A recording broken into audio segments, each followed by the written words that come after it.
All right. I would like to welcome everybody to the Memorial Healthcare Health Focus podcast. We're coming to you from the Now Building in our podcast studio. I appreciate you joining me today. I am your special guest host, Zachary Landers. I am a nurse practitioner with an emphasis on gastroenterology here at Memorial Healthcare. Here today with me is Jon Hall from Arizona to discuss distracted driving. Hello. As you may or may not know, April is Distracted Driving Awareness Month. And Jon has been here all this week visiting local high schools and sharing Tom's story, which recalls the tragic death of his dad, Jon Hall, a motorcyclist who was overtaken by a distracted driver along Highway 69 in Prescott Valley, Arizona. Jon, welcome. Thank you. I really appreciate being here. This is so cool. Yeah, we really appreciate you being here. To me, it's pretty incredible. You know, you've been on this journey for 7 years now. Mm-hmm. And, you've had a huge impact in the Arizona area. You had a unique opportunity to come up to Michigan. And I think it's absolutely incredible that you're taking your mission and your story and your tragedy and turning it into what you have in Arizona. And now, you're here in Michigan with us. So we really appreciate it. I know you've said you're going to reach over, is it 1,000 kids by the end of the week? Yeah. We're going to break 1,000, 1,100. We're here at several high schools just touring around. And that's incredible. In 1 week, you're going to make those impacts on 11 or 1,000 kids, and then all of the teachers and by proxy the parents. We've had if we have time at the end, we'll share a little story that he had an interaction just now with one of the people from my work, the parents. So we have a couple. This is just a low key, laid back podcast. We're just going to have some chats. How have you seen Tom's story impact others who have heard it? And what feedback have you received from people who have been affected by this message? I know we saw it just today in my office. Right. So Tom's story is something I started 7 years ago when my dad was killed by a distracted driver. In Arizona, there wasn't a statewide law. And because of that, there really was no consequence to the driver. They paid a fine and they could drive the next day. So to me, I started to learn about distracted driving and learn how many people it was affecting every day, and I wanted to do something about the people I knew that were going to come in the future because it was too late, for my dad. And so over the years, I developed a presentation that I really just tried to get people to think about the person in their life that they don't want to lose to this and use that as their motivation to not behave this way behind the wheel. And Tom's story, it delivers that message to all different types of people. So mainly I focus on high schools and student bodies and things like that. But I also go into other types of places like Motorcycle Mechanics Institute, and I talk to people in their 30s and 40s who ride on motorcycles, or all these different places. And I've seen the impact of that message reaching them through comments that I've received back, where they tell me that they saw something they didn't really realize about distracted driving, and it changed their opinion of like the statistical danger of it. But mostly what I see is that emotional connection. When you have somebody think about the person in their life they might lose to distraction, it makes it much more real for them. And so to hear the story of somebody saying, I have my mom at home and they give me this instruction and I've done it before, but now I've kind of seen what can happen after the fact. It made it a lot more real for that person. And that's the thing I think people miss when they read a headline or they see a statistics sheet telling you how many people are injured or killed by this. They don't hear that personal side to it, so they forget about it. And I know eventually people will forget about Tom's story. So what I try to do is make it personal for them so that they can keep that with them through their driving career. And by the time they forget about Tom's story, they've already established who their Tom is, and they're doing this for them, not for anybody else. And that's what I think is most effective. Well, you just mentioned kind of like what I would call your main tagline, and you just said, I want them to think about their Tom. I've known you for 5 years or so, and I've been following Tom's story for a very long time, and I'm very intimately familiar with and watch all of your content on Facebook. And one of the things you leave at the end of most of your posts is think about your Tom, or hashtag think about your Tom. And I think your point is very valid where, I don't think they'll ever forget the core of your story. If somebody listens to your story, it's not going to go away. They may not remember the name, but when you say think about your Tom, they apply what happened to your father, and then they insert their mother or their child or their family member. And I think that has a huge impact on them. And I think it is lasting, regardless of whether they forget the name of your story or your father. When you insert that it's affecting their Tom, I think it's powerfully incredible. Right. And so people might be sitting there listening thinking, well, what is the story, right? And so briefly, my dad in 2016 was a motorcycle rider in Prescott, Arizona, and he was on a highway heading back home. He was 4 miles from his house, and he was sharing the highway with a driver who was distracted by their phone. And that driver overtook my dad in the right-hand lane, impacted him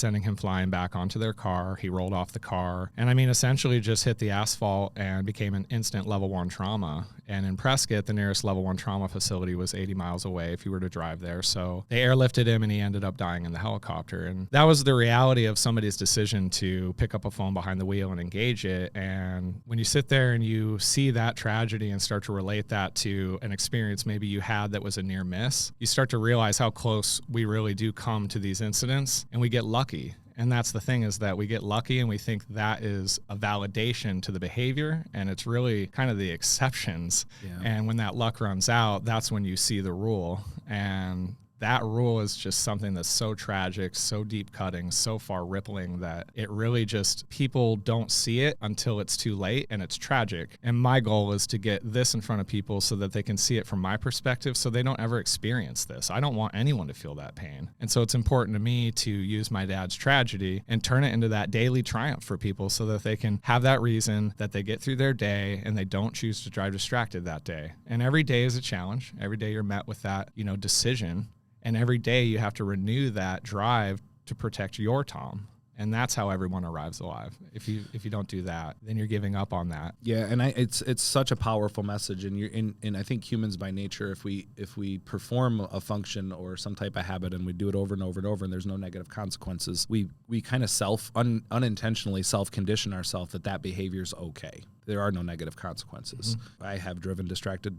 I don't think there's a person listening to this that hasn't picked up a smartphone and done it. None of us should do it. And your message, since I've met you 5 years ago, I do think about your dad, and I do think about, my Tom, but I also think about your Tom. Mm-hmm. And, it does help me because I've heard your story, and it's absolutely heart-wrenching, and I don't want to go through that. And I don't want to put somebody else through that. Right. So, and that's a message I deliver to the kids, as I say, you don't want to be the reason that person is taken away from somebody, and you don't want to lose that person to someone else doing it. And that becomes real. Well, with me sitting here admitting that I've done the exact thing that we're here to talk about, right. And I am much more conscious moving forward after meeting you. But I have to be clear that I've done it. I'm sure everybody's done it at some point. It's not an excuse. Mm-hmm. It's not an excuse. But it kind of makes me think, how has this had an impact on your own driving habits? And what steps do you take to minimize distractions while you're behind the wheel? Right. Coming from somebody who's lived this tragedy, what do you personally do? Sure. So before my dad was killed, I drove distracted, just like a majority of people do. And I made those choices because I just honestly didn't understand what it was. So the more that I learned about it, the more that I learned how dangerous it was, it became clear to me to make other choices behind the wheel. So what I do is I have an Apple iPhone, and it has a do not disturb mode. So I have that on all the time. So my phone is supposed to detect when I'm driving, and it'll block incoming transmissions, essentially. Now, the thing about technology is it never works perfect, right? So there's always times where it doesn't realize it, and it'll buzz in my pocket. And so in those moments, that's when I need that extra layer of personal responsibility, and I think about my Tom, because I'm still faced with that decision too. I could still make the choice to pick it up, but I, in my mind, check that reason, and I wait. And for me, I think that's important to have those tools, the technology things. So do not disturb mode is great. You have an AT&T app, if your phone doesn't have a do not disturb mode, that can do all of that stuff for you, and it's free. Setting up navigation before you leave is super important. Always setting up everything that you need, like music and those things, if you're going to choose to do that, because you don't want to take your hands off the wheel, your eyes off the road, and your attention off driving to interact with these things that are dangerous to draw our attention away from the road to use. Okay. And that's really a good segue into our next question that I have is, a lot of people are told don't drive distracted, don't don't drink and drive, all those kind of things. But we're, focusing on distracted driving, this kind of segues into the question that you just sort of answered, is what things are required for one of our listeners to establish a safe driving culture in their car? You mentioned that some of the phones have an integrated do not disturb, and for the listeners, I will tell you that this is true. I have texted John before, and I get an automated message that comes back and says, I cannot take your call right now or your text. I'm driving. Think about your Tom, or something very similar to that. Yeah. Because I've seen it personally when I've texted you. But if even one listener that's listening to this today says, you know what, I'm thinking about my Tom, I don't want to have that happen, how do I establish a safe culture of driving for myself and my family. What advice would you give those people? Right. Yeah. That culture, it does boil down to really three key things. So you need to know about something, understand it, to buy into it. So educating yourself about the danger of distracted driving is number one. I believe fully that I drove distracted because I didn't understand it. The more I learned about it, the clearer it was to me. And when I go into places and present, I don't tell anybody what to do. I just simply put this information in front of them because most people can see it and it's pretty clear what the right choice is. Legislation is an important piece of establishing a culture too, understanding if there's a law and explaining a law to like somebody else, hey, this is a consequence you could undergo. Those two things really though are subsets to the number one thing, and that's personal responsibility. You're just going to have that personal responsibility in those moments. And you could know about something, understand its danger, understand that the law prohibits you from doing it, and that would take away your freedom perhaps if something bad happened, and you could still make that choice anyway. And we see that in DUI. And so that personal responsibility is really what's needed in those moments. And people that get, caught at checkpoints for DUI might not be bad people. They might just be people that made a poor choice because they lack personal responsibility in that moment. They may have known better. They may have heard about a law, but in that moment they made a choice. And so the personal responsibility is really important, but understanding it is probably the first step in really establishing that culture. And a lot of people don't look into it. They read a headline and they just kind of move on. I'm lucky enough to hang out with you pretty much every day this week after, and I'm able to go through the comments with you from the presentations that you've given over the week, and I would echo to the listeners here that he is providing that education key to all of these people. He has been approached by students, by principals, by teachers, by parents today in my own office that have had their eyes opened and awakened on the education.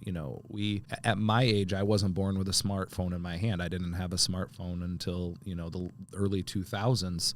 This next generation of kids now, I got two of them sitting at home. I got a 15-year-old that just finished driver's training, and he was born with a smartphone in his hand. I mean, not literally, but his generation has them, and it is so ingrained in their brain to grab for their little mini computer for everything. Right. And you've educated these kids, and I've seen it through the comments, and the legislation is working on existing, but that personal responsibility is kind of the key to everything, it sounds like. Yeah, 100%. And that's something that you have to carry with you every day. And so when people realize the danger of it and then relate it to something personal, it really ramps up that need for personal responsibility, and they relate. And it's interesting because when I hear you talking about this, it's not much different than healthcare. So, as I was a bedside nurse in an emergency department in a level 2 trauma center for a very long time. I did a lot of other jobs, and now I'm a nurse practitioner. At the provider level, I have decisions to make, and I'm accountable for all of my own actions. But it's interesting because in the world of healthcare and aviation and all these other like service lines and industries, there's a phrase called 200% accountability, and it means that I'm responsible for me, but I'm also responsible for you. Now, we drove here today together, and I put my phone away like I normally do, and I'm pretty confident that if I would have reacted to grab my phone, that you would have been responsible for you. It's pretty safe to say that you would have been responsible for me too. Yeah, would you 100%. Would you agree? Yeah, and that's a great thing. Having a second set of accountability is really important, and they've actually looked into this. So they've asked people. State Farm put out a survey and wanted to know, like, what are the reasons people do things behind the wheel. And I bring this up in the beginning of my presentation because I think I see it in the students. I'll ask, how many people have a parent at home give them the instruction not to drive distracted, and majority of hands go up. And so when you ask the question, how many of those people that gave you that instruction drive distracted, those hands stay up. And so those people are clearly understanding that it's a poor choice because they're telling their children not to do it, yet they're making that choice themselves. So then the question is, well, what is their reason for doing it? So when parents are polled on a reason for talking on a cell phone, 49% say it's an efficient use of time, 14% say it's a habit, 36% say I want to stay in touch with family. There's various reasons. Reasons for updating social media, the number one reason, 35% say it's a habit. A lot of these things are just habits we do behind the wheel, and some people may realize as they're reaching for their phone, as they're unlocking it in that moment, what am I doing? And in that moment, you can put that down, but this 200% accountability can actually play out with even a passenger who's not permitted or licensed saying something. And when they surveyed parents on the number one deterrent to keep them from using a phone behind the wheel, it was their children saying something about it. But the interesting thing about the data is that we see over half of the parents respond that their children have commented on their driving habits. But when we look at the ages of those comments, we see that they ebb at 12 years old. So 9 to 12, 36% of them comment on their parents' habits. But then we see that start to go down the closer that person gets to driving age. So what I see in that data is from 9 to 12, that person can see very clearly what's going on is dangerous. But the closer they get to the driving age, they start to look at it as an example. And they start to wonder, is it really something I could be doing behind the wheel, because they're looking at a parent do it? And so that 200% accountability, I think, is important. And I would like that 12-year-old to not start to question what they know is true. The phone is dangerous behind the wheel and they're ready to say something. Don't give up on that 200% accountability of making sure the car is safe. Because as a passenger, if you say something, the data shows that 54% of the time, a distracted driver will stop. So no matter who you are, if you're in a car that feels dangerous to you because of a distracted driver and you choose to say something, more often than not, that person will say, you know what, you're right, versus making fun of you in that moment. Like, what are you talking about? I'm going to do this anyway. And I think that's important to have that accountability, because we all make mistakes. We realize things midway through doing them. And having that accountability is just an extra layer of safety for everyone on the road. Yeah, I agree with you 100%. We've had some really good, candid talks off, after presentations and such. And I've, as a previous trauma program manager myself, as a previous injury prevention coordinator, I've still learned a lot from you about distracted driving. And we typically will think of distracted driving right now because of these smartphones. We've kind of thought of distracted driving as kind of like smartphones only. Right. But that's not the case. Right. And in fact, distracted driving has taken over, impaired driving in number of crashes and deaths nationally. But it's not just the cell phones. And you've really given me some really good information. We all hear the stories of the person doing their makeup on the way to work, and the guy reading the newspaper and shaving on the way to work. Those are all definitely distracted driving. But with smartphones, it's really taken over as the number one method. But you shared some things, and I think we have plenty of time.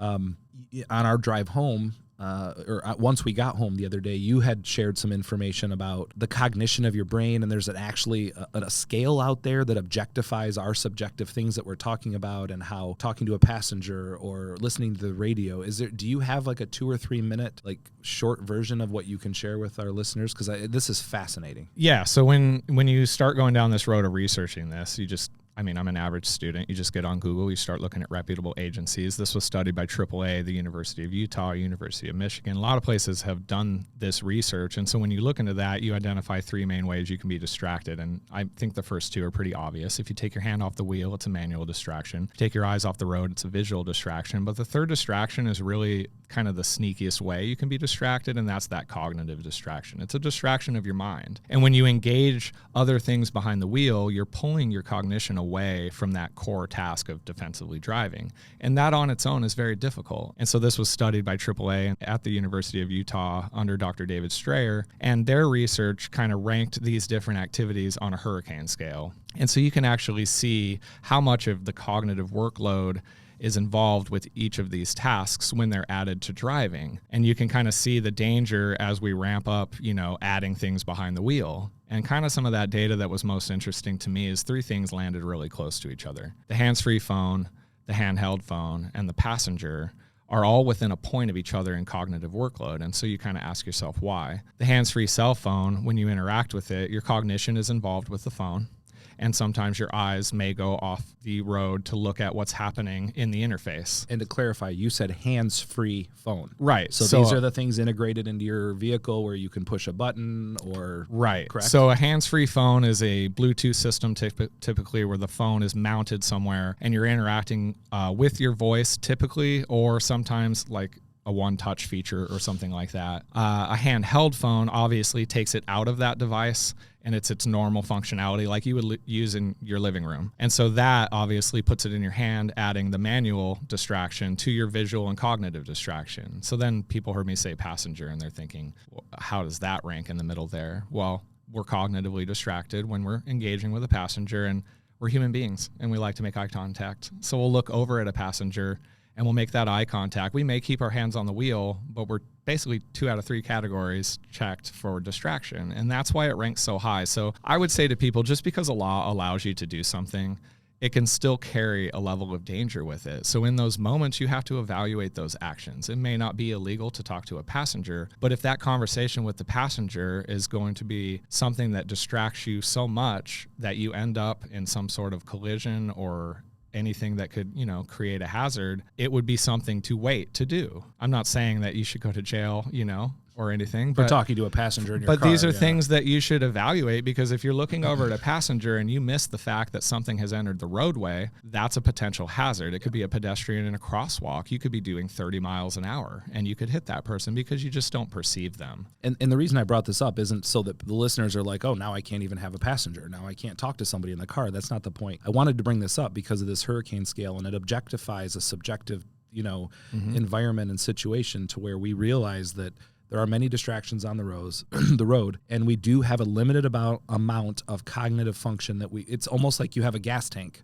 I compare it to a computer chip. Yeah, or a computer chip. Your brain could have a certain amount of processing power, let's say 100%. And when you get in a car and you choose to drive defensively, you're committing 100% of that processing power to that task. So when you start adding things to that, like a computer, it's going to draw the processing power from that core. Opening multiple windows. Yeah. Tabs on browsers, right? And so we all know what that's like. The computer starts to lag because it's handling tons of things at once. Okay. And it's the same thing with your mind. When you start adding in things like radio, passenger conversations, and different things, it's pulling that cognition away from that core task. So one last question on this topic, and then we'll move out to kind of our closing. I've been made fun of by my children and my wife and other people for turning down the radio so I can see better. Right. So, you're coming into traffic, or I have a little bit of anxiety. I'm not going to lie. When I go to big cities or airports, I am notorious for turning down the radio so that I can see better, and I get laughed at. I think it's real. What are your thoughts? I mean, based on what you're telling me, it kind of fits with this cognition situation. So just give me your thoughts on that. It is real. And the reason people laugh is because people don't understand it, but it's called inattention blindness. And when you do these other activities, you're actually robbing yourself of that ability to perceive. And this was studied at length. There's different tests you can do to prove it to yourself, but that perception will actually be diminished. So when you turn down the radio, you're freeing up your brain's processing power to those other things, like keeping your attention at 100%. So I've been right the whole time, just for the record, right? Right, okay. Exactly. I don't know if I'll tell your wife that. She'll be listening to this tomorrow, so I'm sure it'll get edited out. But it's important to understand, because those activities, they literally rob you of the ability to see things. I knew it was real. Yeah, it is. Awesome. So I guess, to kind of end this, for the people that are listening and really care to take home a message, I know that your typical presentation is 90 minutes, and that's what you feel is the best bang for your buck. But in the real world, we don't always have 90 minutes to make an impact. Sometimes we don't have 60 minutes. Sometimes we don't even have 10 minutes.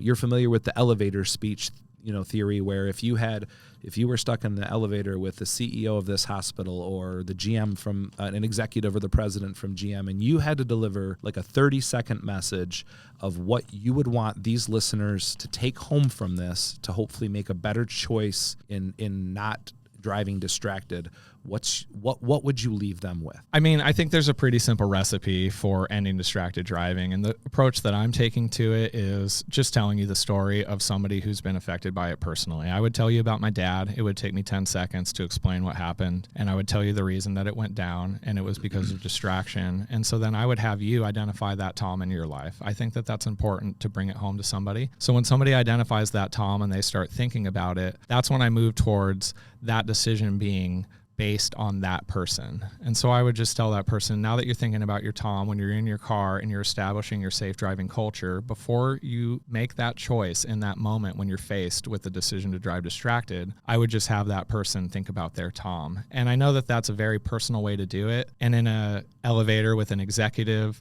it may not hit them the same way. But in the presentation, when you get the full 90 minutes and you get to see the dash camera video of a person being launched over a sedan at 55 miles an hour and landing on the pavement with their face, that makes it really real to people, and they don't see just a headline or a stat. They see a human being affected by a behavior. And so when they think about their Tom knowing that story, it changes their driving culture. And I've been told that by people, firemen, nurses, teachers have come up to me later and said, before you told me this story, I did this. on a daily basis. And now I think about that, and that's not something I do anymore. So that would be my elevator pitch, and it really wouldn't take long. For me, it's making it personal. That is the really most impactful, because people miss that. Well, it's a tragic story, but it is also amazing how you've turned that tragedy into triumph. We are beyond humbled to have you from Arizona all the way up in Michigan. I just want to thank you for joining us today and sharing your impactful story. You know, on a side note, thank you for bringing your Arizona weather to us.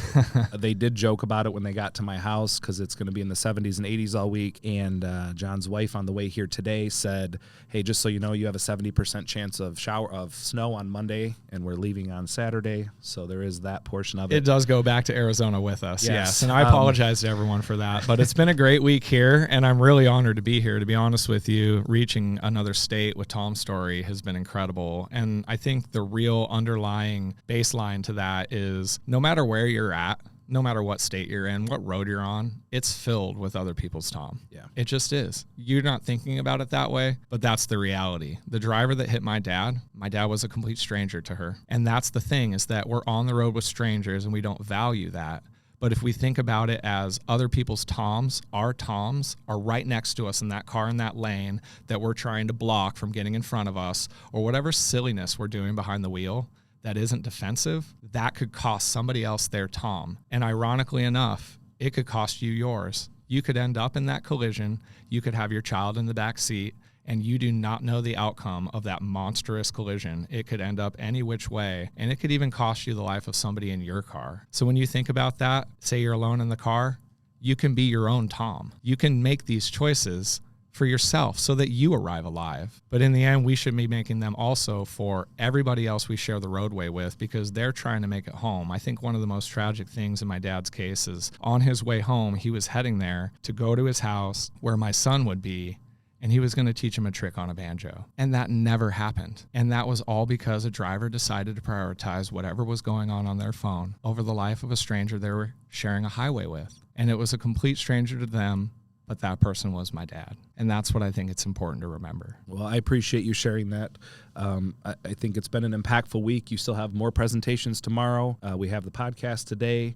Again, on behalf of Memorial Healthcare and everybody that you've impacted, I appreciate you coming up here for the week. For our listeners, if you enjoyed the show, please rate and review where you listen to your podcasts, and please be sure to join us for future podcasts. Until then, this is your special guest host, Zach Landers. And instead of saying goodbye, I'll say think about your Tom.